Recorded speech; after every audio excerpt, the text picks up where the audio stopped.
عزیزو، جیسا کہ آج ولادت باسعادت امام مہدی عجل اللہ تعالی فرجہ الشریف ہے، اور آج کا دن ہم شیعان علی کے لیے ایک سب سے بڑی عید کا دن ہے۔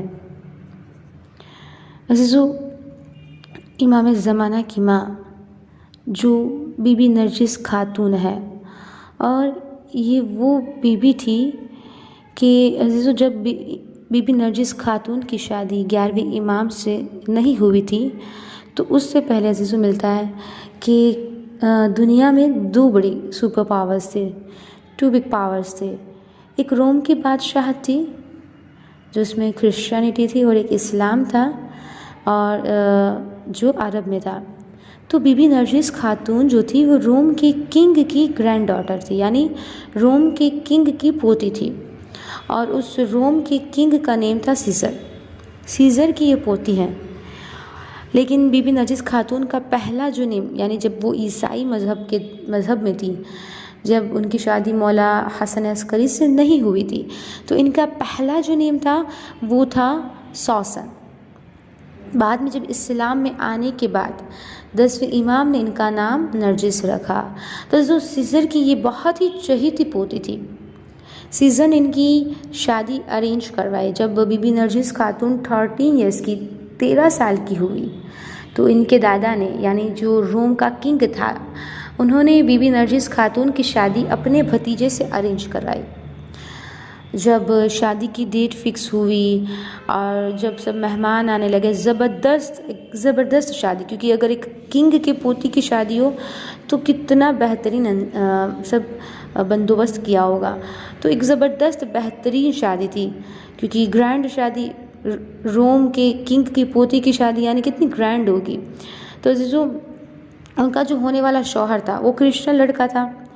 جب وہ دولہا بن کے آیا، پینڈال میں جب آ کے بیٹھا، بس بیٹھا ہی تھا، اور ابھی اس کے پریسٹ جو تھے نکاح پڑھنے والے، انہوں نے جب نکاح شروع ہی ہونے والا تھا کہ اتنی آندھی چلی، زمین کو زلزلہ آیا اور اوپر کا پینڈال پورا نیچے گر گیا، اور وہ دولہا پورا ہلاک ہو گیا۔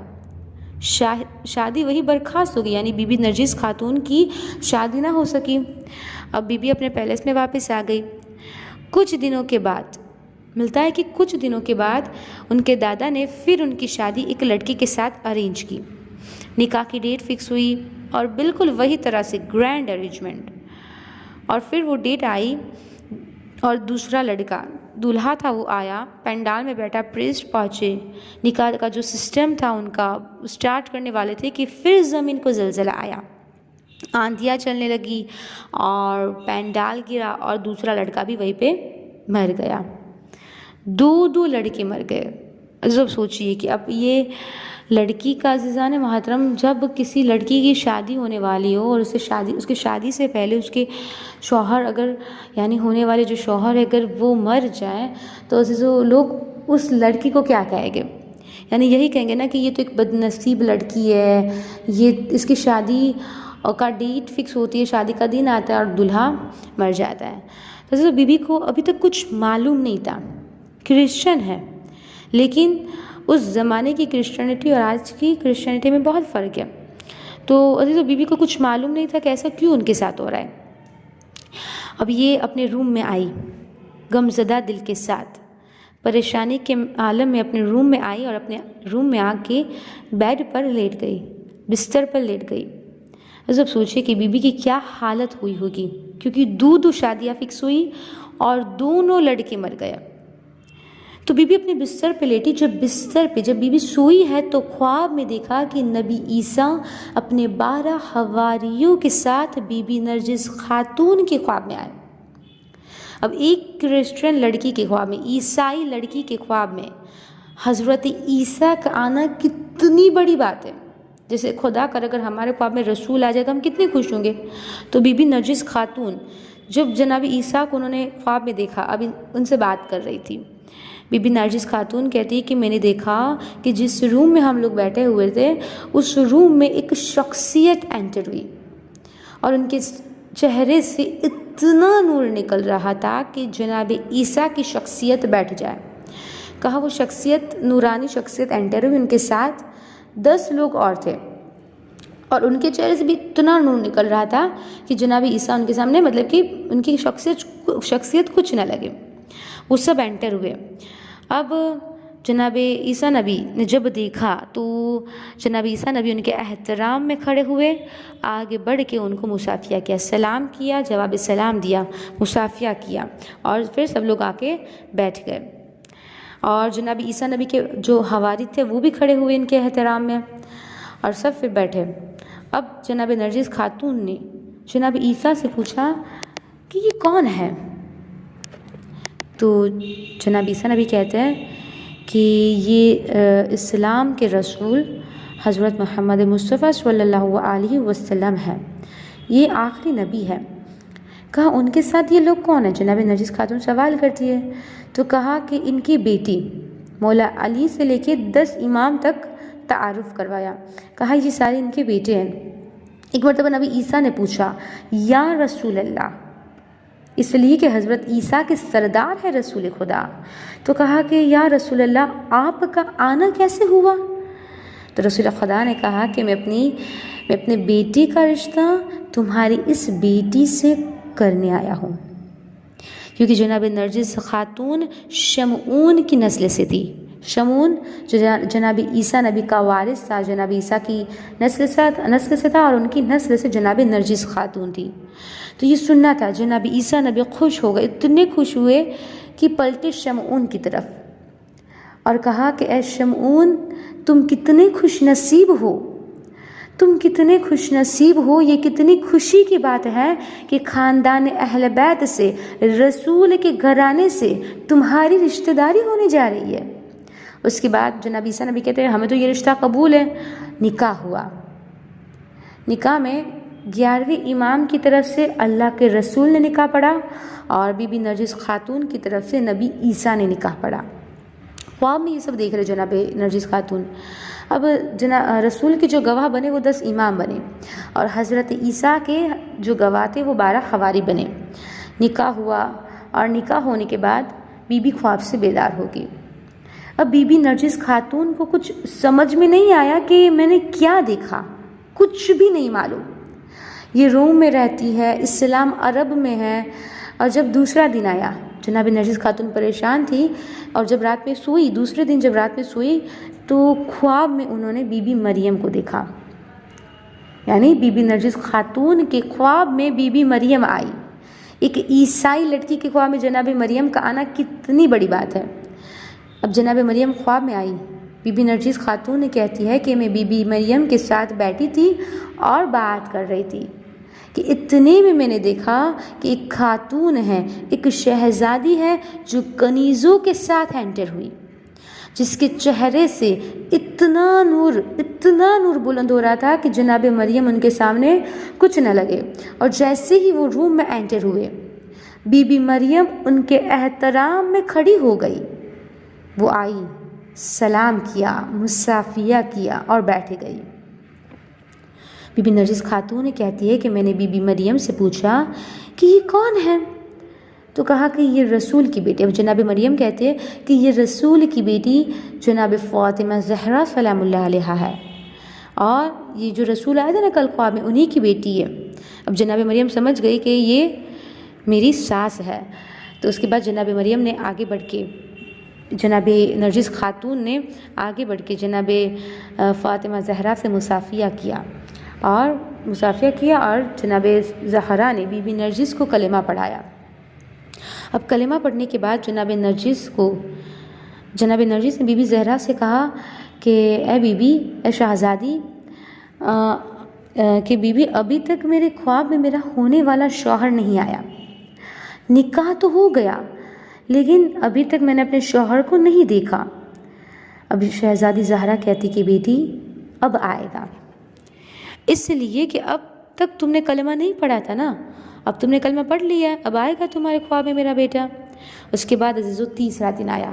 بی بی خواب کی منتظر تھی. اب جیسے ہی رات میں سوئی تو خواب میں 11ویں امام آئے. بی بی نرجس کے خواب میں 11ویں امام آئے، گفتگو ہوئی. اس کے بعد ملتا ہے کہ کچھ دنوں تک 11ویں امام بی بی نرجس خاتون کے خواب میں آتے رہے، مسلسل آتے رہے. اور کچھ دنوں کے بعد 11ویں امام نے یہ خواب میں جناب نرجس خاتون سے کہا کہ نرجس، آپ کا دادا یعنی جو کنگ تھا، روم کا کنگ تھا، کہا آپ کا دادا مسلمانوں سے لڑنے کے لیے لشکر کو لے کے جا رہا ہے. آپ کنیزوں کے لباس پہن لینا اور کنیزوں کا لباس پہن کر اپنے آپ کو مسلمانوں کے ہاتھوں گرفتار کروا دینا. عزیز و کنیز بن کے، یعنی ہمارے رسول اللہ کی ایک حدیث ہے نا کہ میرا جو آخری وارث ہوگا، میرا جو آخری فرزند ہوگا، ان کی ماں رائل فیملی سے ہوگی، اور ان کی ماں جب آئے گی تو کنیز کا لباس پہن کے آئے گی، کنیز کے لباس میں آئے گی. اور جو ایگزیکٹلی وہی ہوا. 11ویں امام نے کہا کہ تم کنیز کا لباس پہنو اور اپنے آپ کو گرفتار کراؤ.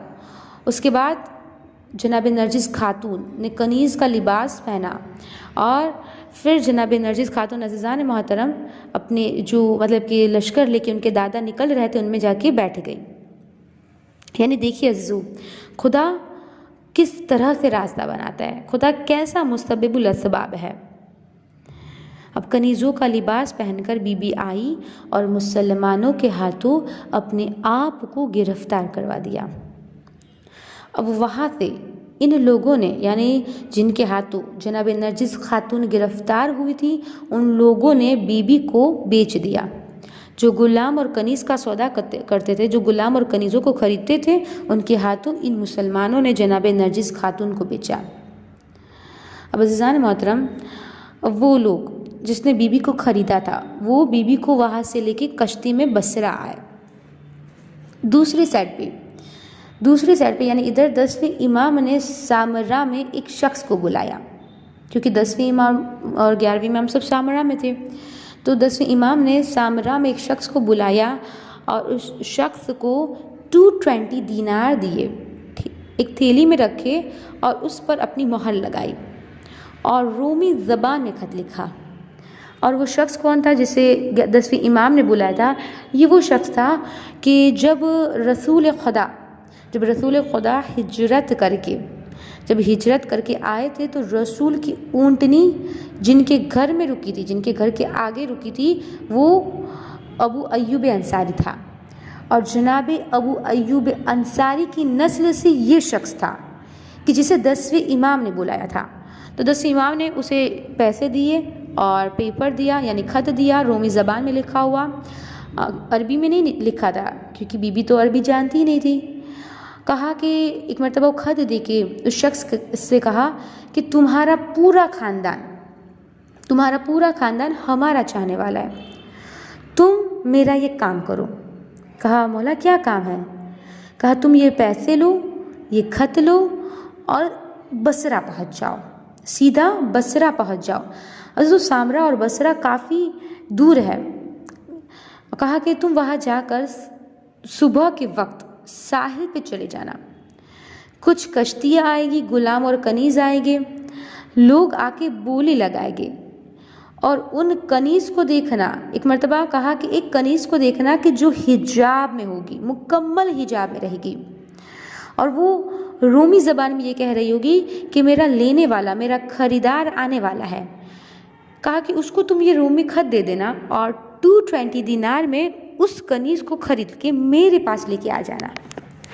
عزیزو، وہ شخص وہاں سے چلا گیا، سامرے سے، یعنی سامرا سے وہ بصرہ گیا، اور سامرا سے بصرہ 700 میل دور ہے. وہ شخص سیدھا بصرہ آیا. بصرہ جہاں یہ کشتیاں آتی ہے کنیز کی، غلام کی، وہاں پورٹ پر یعنی ساحل پہ جب یہ پہنچا ہے تو پہنچنے کے بعد وہ وہاں انتظار کرنے لگا. کہا جیسا امام نے کہا تھا کہ صبح کشتیاں آئے گی، تو عزیزو ویسا ہی ہوا کہ ایک کشتی آئی جس میں سے کنیز نکل رہی تھی. تو اس نے ایک بار کی دیکھا کہ ایک کنیز ہے جو مکمل حجاب میں ہے، اور وہ کنیز رومی زبان میں یہ کہہ رہی ہے کہ میں بکوں گی نہیں، میرا خریدار آنے والا ہے. یعنی ہر کوئی اسے خریدنا چاہتا ہے، لیکن وہ یہ کہہ رہی کہ میرا خریدار آنے والا ہے. جیسے ہی اس شخص نے بی بی نرجس خاتون کو دیکھا، سمجھ گیا کہ یہ وہی ہے. اب وہ بی بی نرجس خاتون کے پاس گیا، بی بی کو وہ لیٹر دیا، وہ خط دیا۔ بی بی نے ایک مرتبہ جیسے ہی اس خط کو لیا، سب سے پہلے بی بی نے اس خط کو بوسہ دیا، آنکھوں سے لگایا، چوما اس خط کو، اوپن نہیں کیا، کھولا نہیں، کیونکہ بی بی کو پتا تھا کہ یہ 10ویں امام نے بھیجا ہے۔ ایک مرتبہ بی بی نرجس خاتون نے اس سے کہا کہ میں بکنے کو تیار ہوں۔ اس کے بعد اس شخص نے گفتگو کی اور بی بی نرجس خاتون کو 220 دینار میں خریدا، یعنی ایگزیکٹلی اتنا ہی اماؤنٹ کہ جو امام نے دیا تھا۔ اب اس شخص نے بی بی کو خریدا اور وہ بی بی کو لے کے سیدھا 10ویں امام کے گھر پہنچا، یعنی سیدھا سامرا پہنچا۔ اب جیسے ہی سامرا 10ویں امام کے گھر پہنچا، اب بی بی نرجس خاتون گھر میں انٹر ہوئی۔ 10ویں امام وہیں پہ بیٹھے ہوئے تھے، بی بی 10ویں امام کے پاس جا کے بیٹھ گئی۔ 10ویں امام نے بی بی سے بات کی، بات کر کے کلمہ پڑھوایا اور کلمہ پڑھوا کے 10,000 دینار ایک تھیلی میں رکھے اور رکھ کے بی بی نرجس خاتون کے سامنے رکھے اور کہا کہ بیٹا نرجس، تم چاہو تو یہ دینار لے لو، میں نے تمہیں خدا کے نام پہ آزاد کر دیا، تم جہاں چاہے جا کے رہو، یہ لو۔ 10ویں امام نے کہا یا یہ لو یا میں تم کو ایک بشارت دیتا ہوں۔ کہا کیا؟ کہا کہ جیسے تم نے خواب میں دیکھا ویسے ہی تمہارا نکاح میرے بیٹے کے ساتھ ہو تو اللہ تمہارے بطن سے، اب یہ کون کہہ رہا ہے؟ 10ویں امام کہہ رہے کہ اگر تمہارا نکاح میرے بیٹے کے ساتھ ہو گیا تو خداوند عالم تمہارے بطن سے ایک ایسا فرزند عطا کرے گا جو زمین اور آسمان کا مالک ہوگا، جو عدل و انصاف کو بھر دے گا، جو ظلم کو ختم کرے گا، جو آخری زمانے کا امام ہوگا اور وہی میرا وارث ہوگا۔ تو عزیزو، بی بی نرجس خاتون اس طرح سے، یعنی عزیزو دیکھیے خدا کیسا مسبب الاسباب ہے، خدا کیسے راستوں کو بناتا ہے، یعنی کس طرح سے بی بی عیسائی مذہب سے اسلام میں آئی، کہاں روم اور کہاں عرب، بی بی روم سے عرب میں آئی، 11ویں امام کے پاس پہنچی۔ تو عزیزو خداوند عالم یقیناً مسبب الاسباب ہے۔